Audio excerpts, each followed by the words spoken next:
সন্ধ্যা ইফতার খাওয়ার পর রাত প্রায় 12টা বেজে গেছে, এত খিদা লেগেছে তো সাথে সাথে খাবার নিয়ে বসে গেলাম। আসসালামু আলাইকুম, সবাই কেমন আছেন? আশা করি ভালো আছেন। আমিও আল্লাহর রহমতে আপনাদের দোয়া ও ভালোবাসায় অনেক ভালো আছি। তো সকাল আজকে ভাগ্য খারাপ, বোনের বাসায় দাওয়াত দিয়েছে, ইফতারের দাওয়াত। তো যাওয়ার সময় একটু পরে গিয়ে অনেক ব্যথা পেয়েছি পায়ে। তো এই ব্যথা নিয়ে বোন আর আসতে দেয়নি। তো সন্ধ্যার সময় বোন হালিম, রুটি, হালিম না বাটার নান, তারপর পরোটা এগুলো বানিয়েছিল, তো খেয়েছি বিভিন্ন।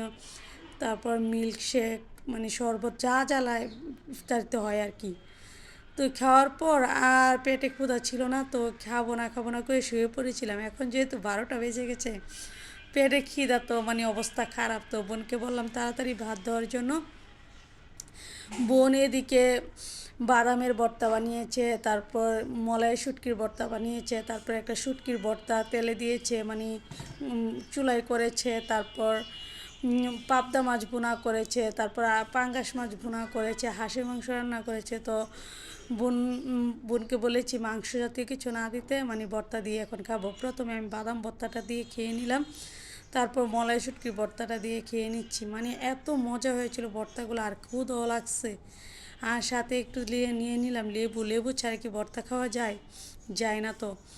তো লেবু নিয়ে খুব মজা করে আমি ভর্তাটা দিয়ে ভাত খেয়ে নিচ্ছিলাম, মানে অসম্ভব মজা ছিল।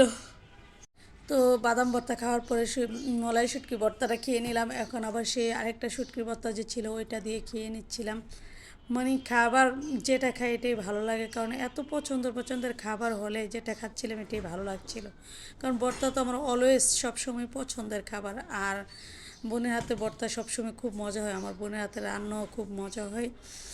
তো আমরা আসলে প্রস্তুতি নিয়ে যাইনি, যে থাকার জন্য ইফতারে দাওয়াত দিয়েছিল, ইফতার খেতে গিয়েছিলাম। তো খেয়ে যেতে গিয়ে মানে এত বড় দুর্ঘটনা হয়ে যাবে ভাবতেও পারিনি, তার জন্য বোন আর আসতে দেয়নি।